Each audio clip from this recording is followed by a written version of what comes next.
अब आप झारखंड में भी देख लीजिए कि, और सिर्फ झारखंड की बात नहीं है, आप किसी भी स्टेट में चले जाइए, बीजेपी का एकमात्र काम है कैसे एक ही समाज को आपस में लड़ा दिया जाए, कैसे जो है उनके बीच में अंतर्विरोध पैदा कर दिया जाए।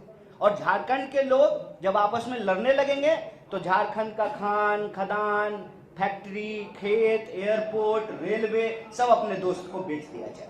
ये मॉडल हम लोगों को समझना पड़ेगा और इस मॉडल के चलते लगातार अन्याय हो रहे हैं। अगर आप किसान की बात करेंगे, किसान आत्महत्या कर रहे हैं, एक साल में 12,000 से ज्यादा किसान आत्महत्या कर रहे हैं, नौजवान आत्महत्या कर रहे हैं, आए दिन महिलाओं के ऊपर अत्याचार हो रहा है, श्रमिकों के साथ अत्याचार हो रहा है।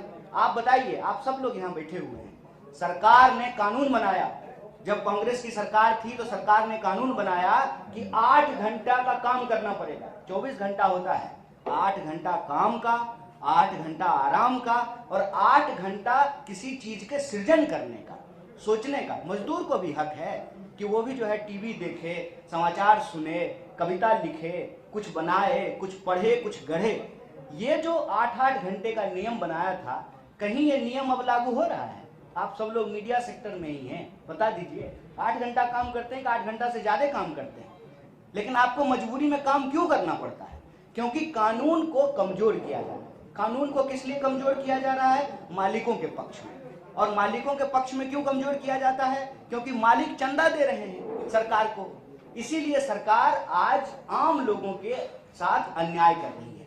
इसीलिए भारत जोड़ो न्याय यात्रा भारत जोड़ो यात्रा का ही एक्सटेंशन है। भारत जोड़ो यात्रा में राहुल जी बार बार बोले कि हम नफरत के बाजार में मोहब्बत की दुकान खोलने चले, और जब वो लोगों से मिले तो ऐसा महसूस हुआ कि हर वर्ग के साथ अन्याय हो रहा है, हर वर्ग के साथ, चाहे वो युवा हो, किसान हो, मजदूर हो, महिला हो, सबके साथ अन्याय हो रहा है। और इस अन्याय के खिलाफ न्याय की स्थापना बहुत जरूरी है और इस न्याय के लिए ही भारत जोड़ो न्याय यात्रा चली है।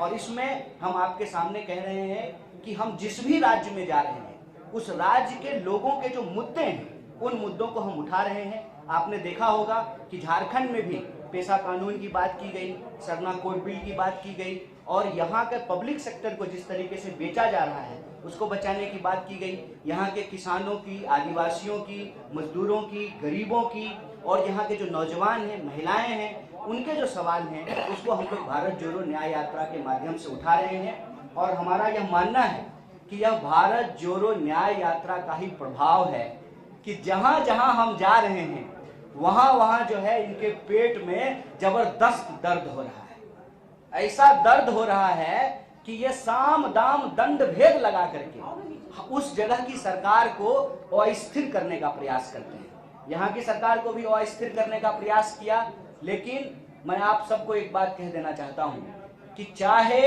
ये जितनी भी ताकत लगा लें, भारत जोड़ो न्याय यात्रा न्याय की पुनर्स्थापना किए बिना रुकने वाली नहीं है। नमस्कार, मैं हूं मानक गुप्ता। अगर आपको हमारा ये वीडियो पसंद आया हो तो इसे लाइक और शेयर जरूर करें, और हाँ, हमें सब्सक्राइब और फॉलो करना ना भूलें ताकि आप देश और दुनिया की कोई खबर मिस ना करें। तो जुड़े रहिए हमारे साथ और देखते रहिए न्यूज़ 24।